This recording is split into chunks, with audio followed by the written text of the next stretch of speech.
नमस्कार प्यारे बच्चों, हम कक्षा 10 का चैप्टर आनुवांशिकता पढ़ रहे थे, जिसके हमने 3 पार्ट पूरे कर लिए। लास्ट पार्ट में हमने देखा था कि किस प्रकार से द्विसंकर संकरण होता है, डाई हाइब्रिड क्रॉस होता है, और उसके आधार पे हमने जो मेंडल का तीसरा नियम है स्वतंत्र अपव्यवन का नियम, उसको समझा था। अब अगला अपना टॉपिक है वो है मानव में लिंग निर्धारण। मानव में लिंग निर्धारण, मानव में लिंग निर्धारण किस प्रकार से होता है, किस प्रकार से लड़के का निर्माण होता है, किस प्रकार से बनने वाली शिशु मादा होती है, किस प्रकार से नर का निर्माण होता है, वो इसके अंतर्गत हम समझेंगे। तो अपने को पता है कि मानव के अंदर गुणसूत्रों की संख्या कितनी होती है। हम लोग छोटी क्लासों में पढ़ चुके हैं कि मानव में कितने 46 जो क्रोमोसोम पाए जाते हैं, 46 गुणसूत्र पाए जाते हैं। तो मानव में गुणसूत्रों की संख्या कितनी होती है? मानव में गुणसूत्रों की संख्या, क्रोमोसोम्स बोलते हैं उनको, टोटल कितनी होती है? 46 गुणसूत्र होते हैं। अब देखो, इन 46 गुणसूत्रों की मैं बात करूं तो अपन समझते हैं इसको। देखो, इन 46 में से 44 गुणसूत्र, 44 गुणसूत्र, ये गुणसूत्र होते हैं एलिंग गुणसूत्र, एलिंग गुणसूत्र, इनको बोलते हैं हम ऑटोसोम्स, एलिंग गुणसूत्र।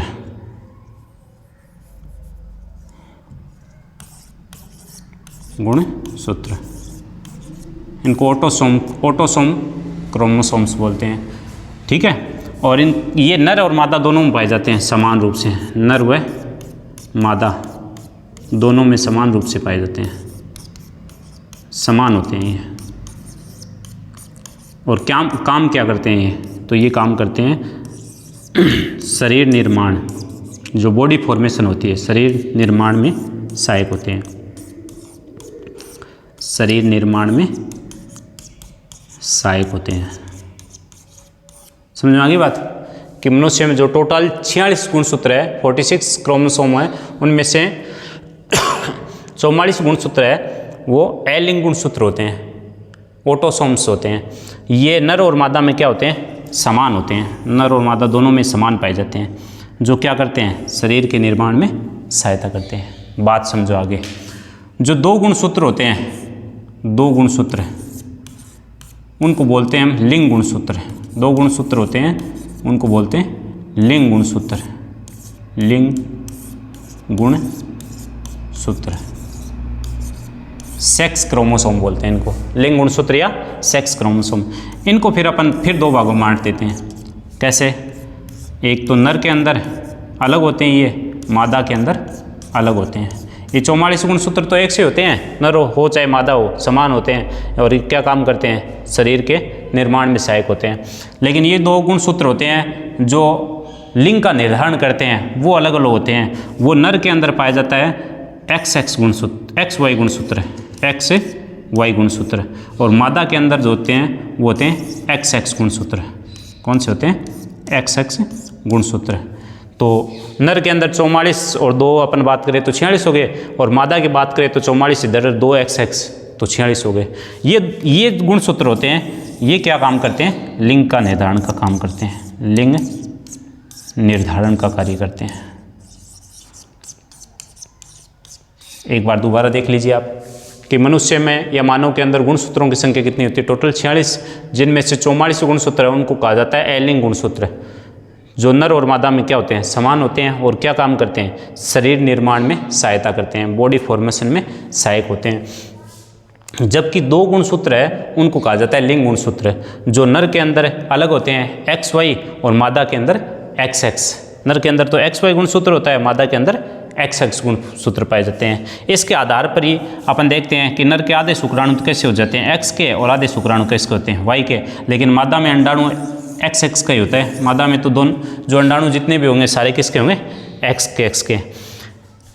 एक बात और यहाँ पे अपन देखें, नर का जो Y गुणसूत्र है वो आकार में छोटा होता है। आकार में कैसा होता है?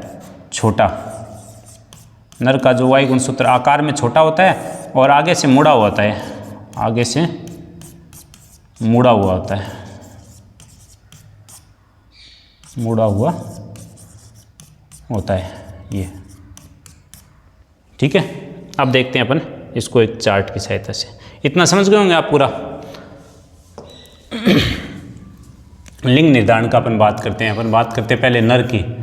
तो नर के अंदर है अपन ने कह दिया 44 प्लस XY गुणसूत्र होते हैं, और मादा के अंदर है वो होते हैं आपके 44 प्लस XX गुणसूत्र। ठीक है, तो ये कौन हो गए? जनक हो गए। कौन हो गए? जनक। इनसे क्या बनेंगे? युग्मक बनेंगे। क्या बनेंगे? युग्मक। तो इससे जो युग्मक बनेंगे वो बन जाएंगे आपके 22 प्लस X, और एक बन गया आपका 22 प्लस Y। 23 के दो जोड़े बन गए ना। इसी प्रकार मादा में जो बनेंगे वो बनेंगे आपके 22 प्लस X, और दूसरा भी 22 प्लस X, यानी जितने भी इसके अंदर अंडाणु होंगे वो सारे समान होंगे, क्योंकि जो लिंग गुणसूत्र वो XX ही है इसमें। अब इनका क्रॉस कराएं, पहले अपन इसको छोड़ देते हैं, इनका क्रॉस कराएं इन दोनों के साथ, इसका क्रॉस कराएं इन दोनों के साथ।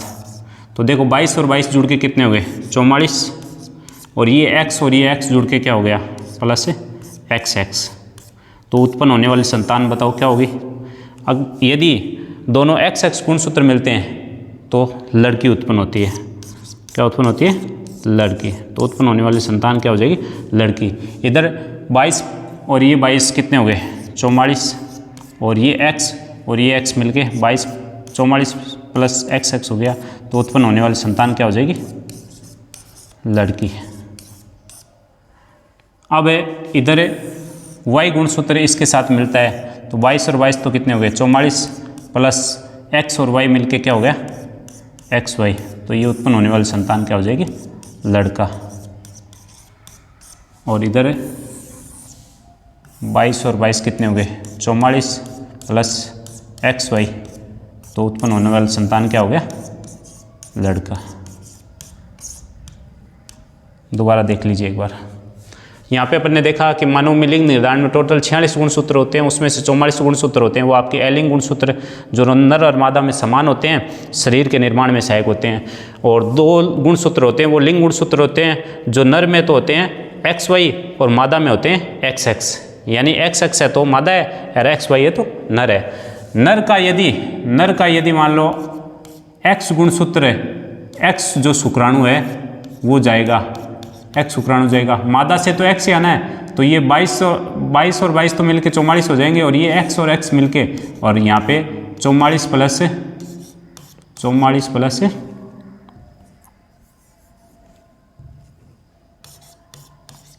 XX बना लेंगे। XX आते ही यहाँ उत्पन्न होने वाली संतान क्या हो जाएगी? लड़की। और यदि नर का Y शुक्राणु जाता है और मादा से X आता है, तो ये दोनों जब मिलेंगे तो क्या होगा? 44 प्लस XY आ जाएगा। तो उत्पन्न होने वाली संतान क्या हो जाएगी? लड़का। ठीक है ना। तो ये इस चार्ट के थ्रू अपने पूरा अच्छे से समझ सकते हैं कि यदि नर है तो उसमें 44 प्लस XY गुणसूत्र होंगे, और मादा है तो उसमें 44 प्लस XX होंगे। ये युग्मक बने इनके, तो ये 22 प्लस X और ये 22 प्लस Y, इधर 22 प्लस X और 22 प्लस X। इसको ढक लिया अपने, पहले इन दोनों का क्रॉस करा दिया, इनका क्रॉस करा दिया, तो ये XX ही आएंगे इस X के साथ। तो 22 और 22 ये मिलकर 44 हो गए, ये XX। तो उत्पन्न होने वाली संतान क्या हो गई? लड़की। 22 और 22 44 हो गए, और ये X और ये इधर से X आ गया तो XX हो गया, तो उत्पन्न होने वाली संतान। और Y को इन दोनों X से करवाया तो यहाँ Y आ गया, और Y जहाँ भी अगर शुक्राणु पहुँच गया तो उत्पन्न होने वाली संतान क्या हो जाएगी? लड़का। तो ये मनुष्य में इस प्रकार से लिंग का निर्धारण होता है। प्रश्न पूछते हैं परीक्षा में कि मानव में लिंग निर्धारण की प्रक्रिया को समझाइए, तो आप पहले इसकी जो बातें हैं, बेसिक चीज़ें हैं वो लिख दो, और उसके बाद में ये चार्ट बना दो। देखो अपन PDF के माध्यम से, और मैं बता देता हूँ आपको इसको। मानव में लिंग निर्धारण। देखो मानव में लिंग निर्धारण, मनुष्य में टोटल कितने होते हैं? 46 गुणसूत्र होते हैं। कितने होते हैं? 46। इनमें से 44 गुणसूत्र एलिंग गुणसूत्र होते हैं। 44 तो क्या होते हैं? एलिंग गुणसूत्र होते हैं, जो शरीर निर्माण में सहायता करते हैं। मैंने बताया था कि टोटल अलिंग गुणसूत्र और लिंग गुणसूत्र टोटल 44 थे। वो अलिंग गुणसूत्र जो शरीर निर्माण में क्या करते हैं, सहायता करते हैं, जबकि नर में 2 गुणसूत्र कौन कौन से, एक्स और वाई होते हैं, जो लिंग गुणसूत्र कहलाते हैं। जबकि मादा में लिंग गुणसूत्र क्या होते हैं, एक्स एक्स। नर के अंदर तो एक्स वाई और मादा में एक्स एक्स होते हैं, जो जोड़े के रूप में होते हैं। मादा में तो एक्स एक्स है, ये जोड़ा बन गया, और इनमें जोड़ा नहीं है, एक एक्स हो गया और एक वाई हो गया। जबकि नर के अंदर लिंग गुणसूत्र है एक्स वाई, जोड़े के रूप में नहीं पाया जाता। इतनी बात बता दी थी मैंने आपको। फिर अपन ने पढ़ा कि नर में वाई गुणसूत्र आकार में छोटा होता है, ये भी बता दिया था, और एक सिरे से क्या होता है, मुड़ा हुआ होता है। ये बात पढ़ ली अपन ने। अब आगे देखो, पुरुष में 2 प्रकार के शुक्राणु उत्पन्न होते हैं। आधे शुक्राणु किसके होते हैं, एक्स के, और आधे एक्स गुणसूत्र के, और आधे शुक्राणु होते हैं वाई गुणसूत्र के। जबकि महिलाओं में या मादाओं में, स्त्रियों में केवल एक्स गुणसूत्र का ही अंडाणु होता है। एक्स का ही होगा, क्योंकि 22 + x, दूसरा ले लो 22 + x, 22 + x। अब इसको जो ये मैंने चार्ट बनाया है, इसके थ्रू बताया गया है कि ये नर ले लिया, इधर मादा, गुणसूत्र 44 + xy, मादा में 44 + xx। तो इनके युग्मक बनेंगे 22 + x और 22 + y, और मादा में युग्मक बनेंगे 22 + x, 22 + x। जब ये आपस में मिलेंगे तो ये 22 + x जब दोनों से xx से मिलेगा तो 44 + xx, 44 + xx, तो उत्पन्न होने वाली संतान क्या हो जाएगी, लड़की। और 22 + y, ये 22 + xx के साथ मिलेंगे तो 22 + xy, 22 और 22 कितने हो जाएंगे, 44 xy, और इधर भी 22 और 22 कितने हो जाएंगे, 44 xy। तो उत्पन्न होने वाली संतान क्या उत्पन्न हो जाएगी, लड़का। ठीक है, ये बता दिया आपको। इधर देखो आगे, अब कह रहा है यदि एक्स गुणसूत्र का शुक्राणु, नर का एक्स गुणसूत्र का शुक्राणु अंडाणु से संयोग करता है, तो अंडाणु तो एक्स का ही होगा और शुक्राणु भी एक्स का आ गया, तो उत्पन्न होने वाली संतान क्या होगी, लड़की, यानी एक्स एक्स होगी। तथा यदि वाई गुणसूत्र वाला शुक्राणु अंडाणु से संयोग करता है, वाई वाला और नर में अंडाणु एक्स का है, तो उत्पन्न होने वाली संतान क्या होगी, एक्स वाई, यानी लड़का होगा। इसका मतलब अपन कह सकते हैं कि मनुष्य के अंदर या बच्चे के अंदर लिंग का निर्धारण किसके थ्रू होता है, तो नर का कौन सा गुणसूत्र, वाई गुणसूत्र करता है। तो ये आपका नोट आ गया। नोट क्या है कि बच्चे में लिंग निर्धारण हेतु नर के शुक्राणु उत्तरदायी होते हैं। नर के शुक्राणु होते हैं वही लिंग निर्धारण के लिए क्या होते हैं, उत्तरदायी होते हैं। अब है विभिन्न जीवों में लिंग निर्धारण की प्रक्रिया। वैसे आपके यहाँ लिंग निर्धारण तक ये थोड़ा सा और देख लो। अलग अलग लिंग का निर्धारण अलग अलग जीवों में अलग अलग प्रकार से होता है। जैसे कुछ प्राणी है, सरीसृप में लिंग का निर्धारण है निषेचित अंडे के ऊष्माशयन ताप पर निर्भर करता है कि संतति नर होगी या मादा। जो सरीसृप होते हैं, जैसे सांप वगैरह, छिपकली वगैरह, उनमें नर या मादा का डिपेंड करता है, जो अंडे देने के बाद में उनको कितनी ऊष्मा मिल रही है, तो उसके आधार पे। ठीक है, घोंगे जैसे कुछ प्राणी अपना लिंग बदल भी सकते हैं, तो इसका मतलब इनमें आनुवांशिक पदार्थ नहीं होता है, नर मादा बन जाता है, मादा नर बन जाता है, तो आनुवांशिक पदार्थ नहीं होता है। मानव में लिंग निर्धारण आनुवांशिकता के आधार पर होता है। इसका आधार आनुवांशिकता होता है, अर्थात जनक जीवों के वंशागत जीन है इस बात का निर्णय करते हैं कि संतान लड़का हो गया लड़की। मनुष्य में लिंग का निर्धारण है वो किस पे, आनुवांशिक पदार्थों पे डिपेंड करता है। ठीक है, तो ये आपका चैप्टर क्या कंप्लीट हो चुका है। अब आप लोगों को क्या करना है, सबसे पहले आपको इसके PDF से नोट्स बना लेने हैं और अभ्यास करना है। इसको बार बार देख के, जितनी बार देखोगे वो समझ में नहीं आ रहा कोई टॉपिक, उसको बार बार देख के आप अभ्यास करो और बढ़िया इसके क्वेश्चन आंसर सॉल्व कर लो। Okay, all the best.